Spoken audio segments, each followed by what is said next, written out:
Welcome to our one-on-one guide on art collecting, a resource for both the brand new collector and the more experienced collector looking for new perspectives to improve their art collection and collecting process.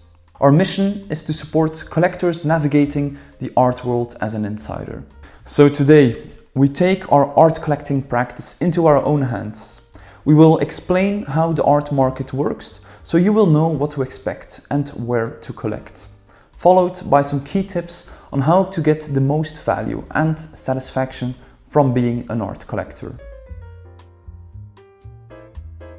Arguably, there are two main directions one could go or navigate in between when it comes to collecting art. The first is focused on acquiring art you simply like, most often by emerging artists bought on the primary market and within a price range of $1,000 up to $10,000.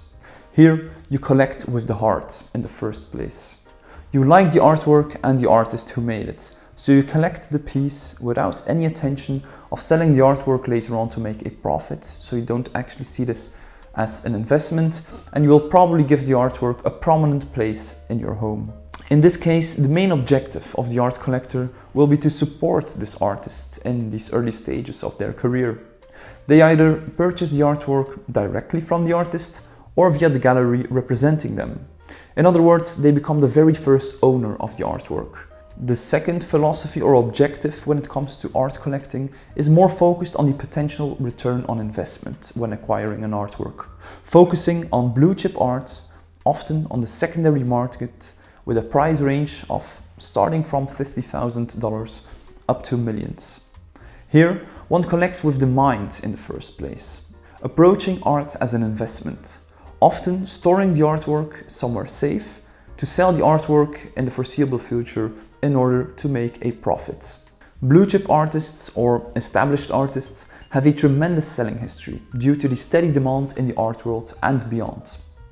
These top-tier artists feature in numerous public art collections or participate in institutional exhibitions or at major art events such as the Venice Biennale. They have nested themselves in the canon of contemporary art, guaranteeing the longevity of their career, but also when it comes to the value of their art, making it an interesting investment. Generally speaking, and once again depending on the artist, the medium and the dimensions of the artwork, the price range to collect blue chip established art starts around approximately $15,000 up to $300 million, referring to the most expensive modern and contemporary artwork in the world, Interchains from 1955 by Willem de Kooning. These $1 million sales occur in the secondary market, meaning all sales after the first sale, and most often at auction, which is the place to be to see these dazzling record sales. But also via art dealers and galleries specialized in the secondary market, or working with artist estates. It is also possible to purchase blue chip art in the primary market at an art gallery, often at a much lower price than at auction.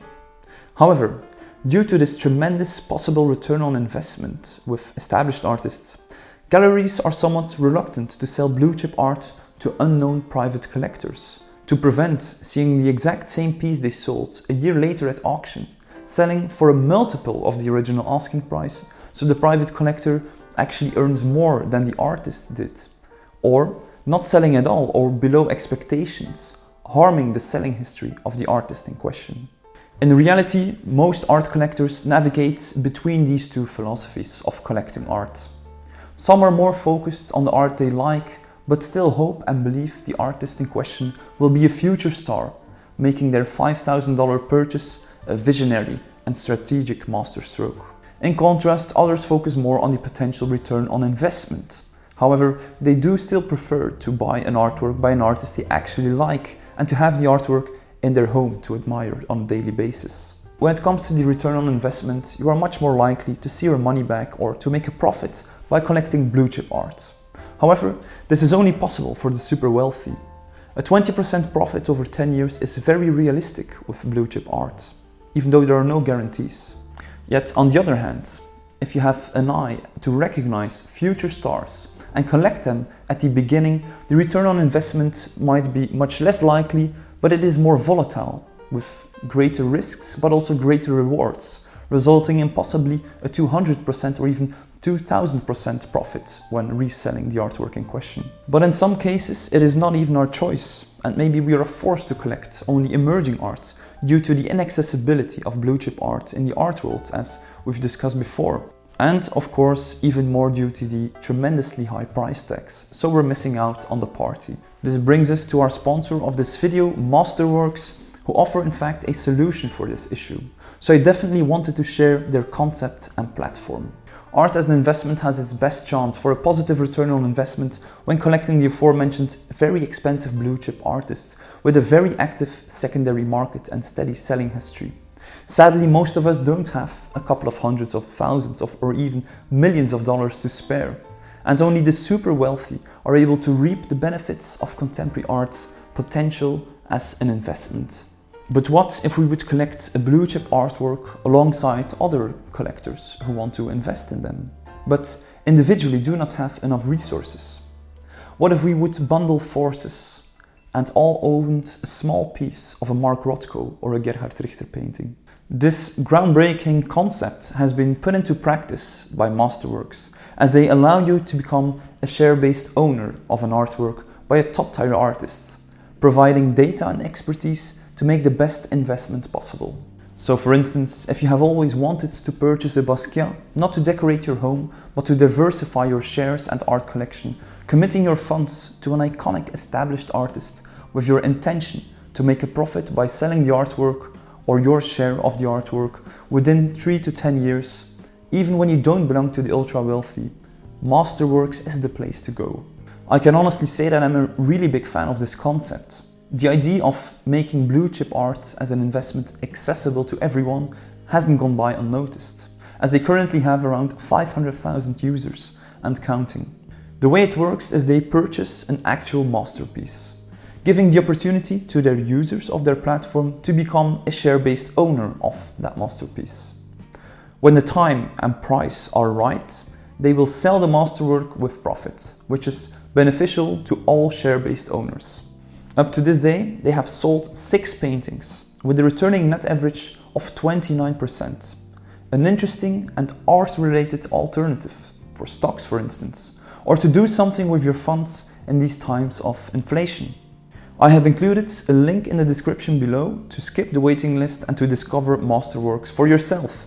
I'm strongly convinced of the potential of this general idea behind this platform, but of course, first, do your own research first when it comes to the terms, conditions and fees. Now, let's get back to our one-on-one on collecting art with a brief ontology of where you can start your art collection. Art galleries are arguably the first place to start collecting art. They play a crucial role in the art market and count for almost the entirety of the primary market. They are the crucial link between the artist's studio and the collector, and by extent, the entire art world. Art galleries collaborate with various artists, representing and supporting them. They offer a platform, a voice, and an infrastructure for the artists to prosper career-wise.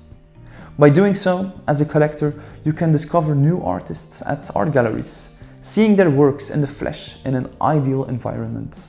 Collecting art at art galleries is in fact very straightforward, and you'll be most welcome. You enter a gallery, ask for a price list, and if the work you're interested in is still available, you can make the deal and proceed to purchase it.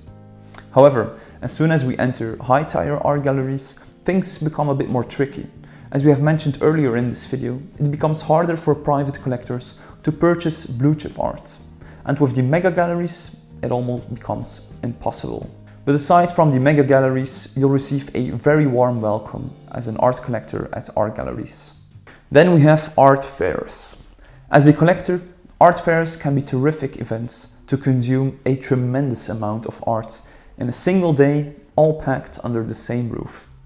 You can stay posted on what's hot at this very moment in contemporary art at the booths of the mega galleries, or you can discover hidden gems in the booths of the emerging galleries in the discovery section of the fair.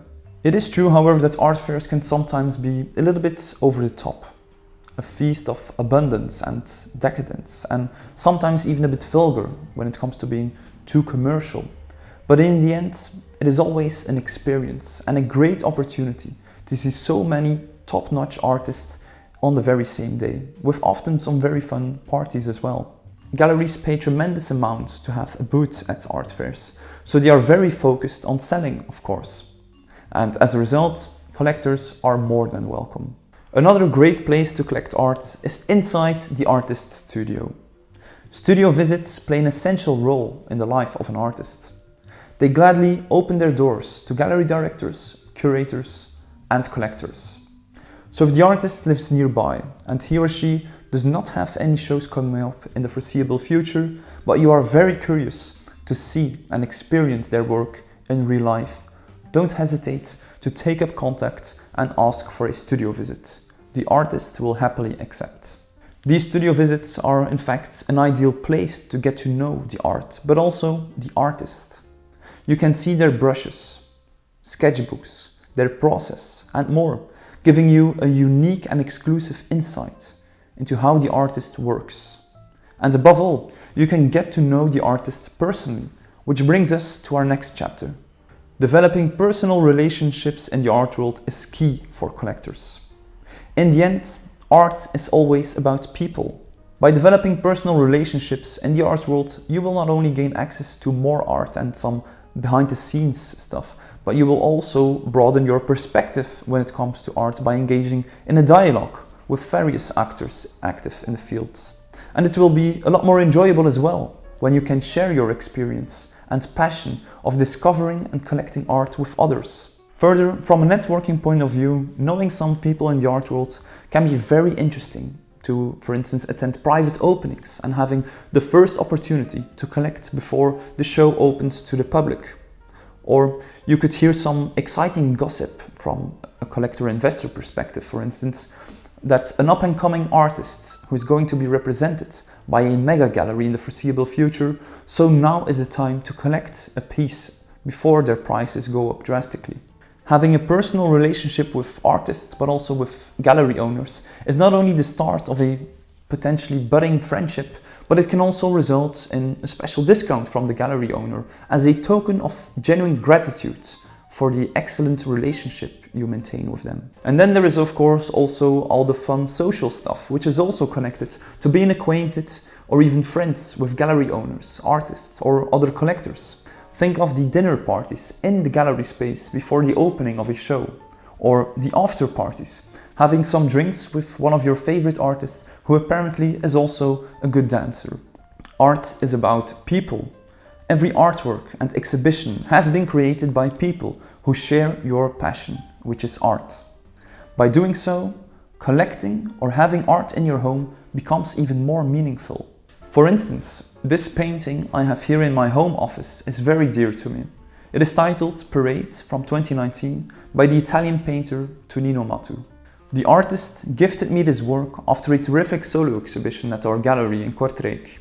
He knew I adored this particular work, and after a great collaboration and show, he offered this painting as a gesture of kindness and mutual appreciation for my personal collection.